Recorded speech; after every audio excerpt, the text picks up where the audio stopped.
நள் என்று அன்றே யாமம் சொல் அவிந்து இனித அடங்கினரே மாக்கள் முனிவென்று நனந்தலை உலகமும் துஞ்சும் ஓர் யான் மன்றத் துஞ்சாதேனே ஓர் யான் மன்றத் துஞ்சாதேனே துஞ்சாதேனே துஞ்சாதேனே. The still drone of the time past midnight. All words put out, men are sunk into the sweetness of sleep. Even the far-flung world has put aside its rages for sleep. Only I am awake. The Sangam poems are pregnant with so many embedded ideas, thoughts, stories, circumstances, landscapes, situations. I mean, the list is endless. As a choreographer, a maker, for me, it was like I was this excited child gifted with this new craft box. So when you open it, so many shades, so many strands, varied stuff that balloons up into new creations. There's a lot of, those to-do phrases, sample ideas.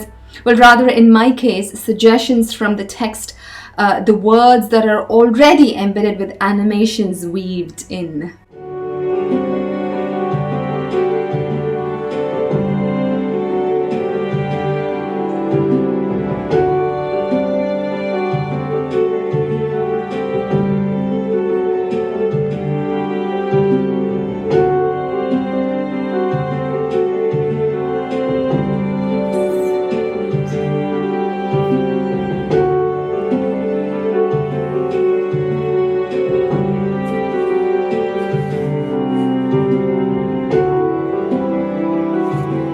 It's up to us to unravel each of them and what or how we choose to either yoke them with further interpretations, underlying thoughts, or do we aim to embody, physicalize the existing subtext?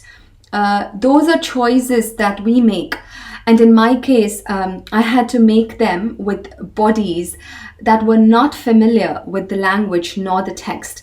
So all the more the challenge and all the more the excitement.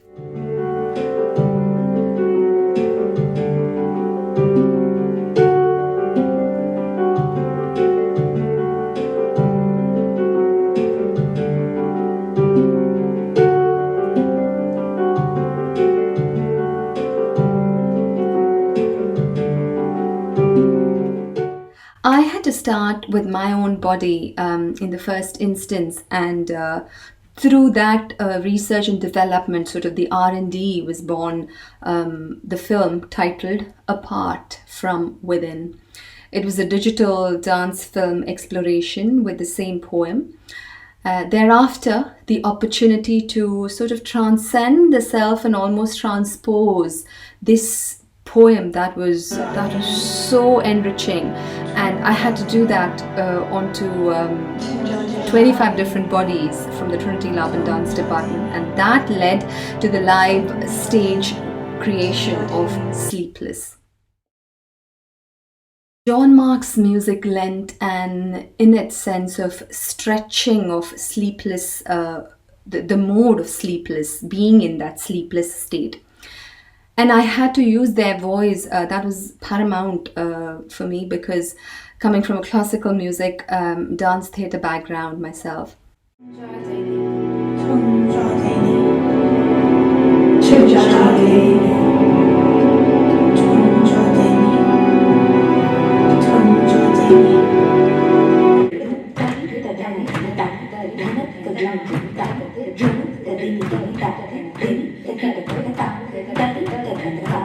There was this wondrous moment when each and every one of them got the pauses between the poetry so beautifully and evocatively without any prompting required. I think that was a credit not to my sort of rendering the poem or speaking or explaining the meaning to them, but I think on hindsight it's just the truth of the poetry or the thought from which that poem stems from, that place of earnestness, that the power of poetry or Sangam poem that is so rich sort of brings along with itself. It's not too often that we get to see what the state of sleeplessness could actually invoke. That sense of time, what is it? Can it be comprehended at all? The bodies were representative of what could or is happening inside the brain or the mind of the protagonist, who is unable to bear the waiting, the separation, the distance, the elongation. I mean, what better resonance could one get when one of the students tells me that she, in fact, did a whole research on dancers' sleeping patterns just before I had walked into their studio to tell them that I was going to be working with this concept of being unable to sleep. The eyes, what do they speak? What do they don't speak? What could they speak? And what could not they speak?